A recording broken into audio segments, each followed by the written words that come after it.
From starting off as a JAG spin-off to the title being changed multiple times, there's a lot you don't know about NCIS. The 20th season of NCIS is about to come to an end this April. Yep, the show's been running for 20 years, and it's had quite an impact on network television, and rightfully so. There are already a number of spin-off shows featuring various characters and settings across the US, which debuted in 2003. So even when the procedural ends, there would still be a ton of NCIS material available on CBS. The show focuses on Naval Criminal Investigative Service, which investigates crimes involving the armed forces. A fictional squad, headed by Jethro Gibbs, is the focus of the procedural drama, which employs a blend of comedy and drama to appeal to its pretty broad audience. But you know what goes hand in hand with on-screen shows? The 20 years worth of behind-the-scenes content. Even if you're a super fan, there are probably many things that happen behind the scenes that you're unaware of. Don't worry, it's not an attack, because I'm here to catch you up on everything. I have to warn you though, some of these secrets are wild, like the fact that NCIS began as a JAG spin-off. The show wasn't always a standalone entity. In the beginning, it was envisioned as a JAG spin-off. Yup, that 10-season program, which concentrated on the Navy's legal system and appears to have drawn some inspiration from the movie A Few Good Men. Another Navy-based show with a crime investigation emphasis would be NCIS. The procedural premiered in 2003, while JAG's tenure concluded in 2005. Though the show is still on today, it wasn't an immediate hit. You're gonna have to stop me.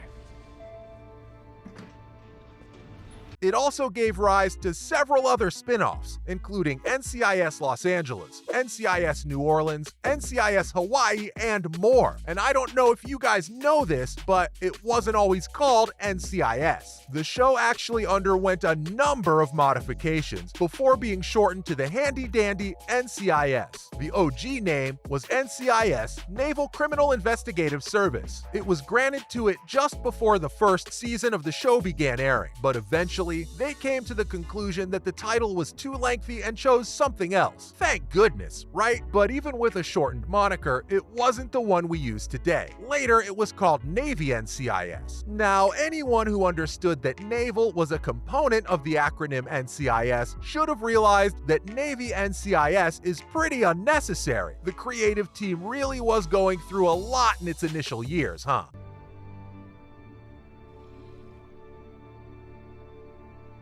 But soon it was further condensed to NCIS, which is what we all know it to be, right? Oh, and did you know Jennifer Aniston nearly appeared on the show? Yup, the iconic Friends star came very close to having a leading part in the production. She learned about the new series as Friends was coming to an end, and was pretty interested in getting a part in it. But do you know what part she was going for? Caitlin Todd. Strangely, executives of the show rejected her for the part despite her popularity at the time. Why? Scheduling issues. What else? They were eager to start filming the program, but Aniston insisted that they hold off until she finished the final season of Friends. Hang in there. You hang in there.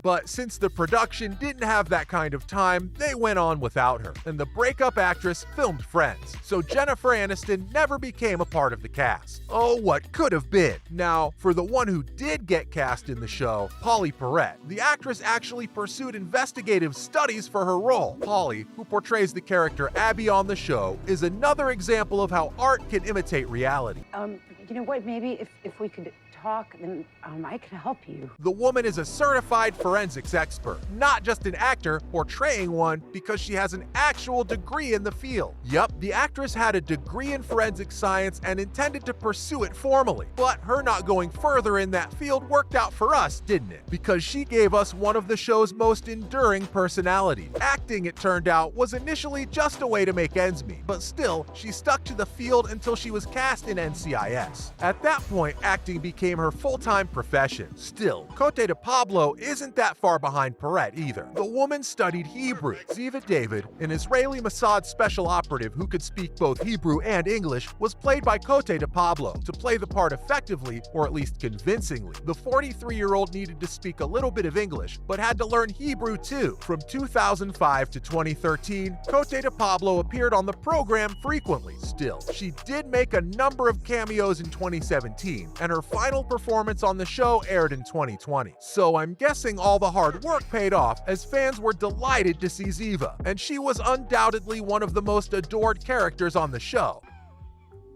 You must be Special Agent Torres.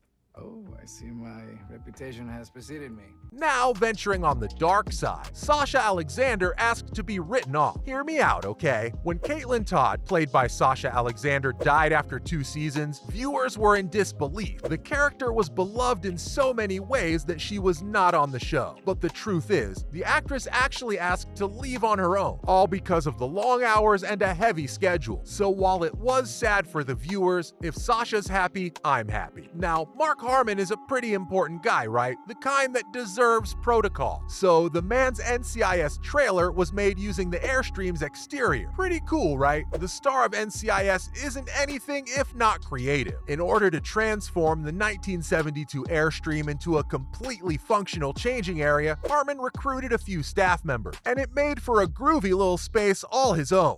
I wouldn't want you to.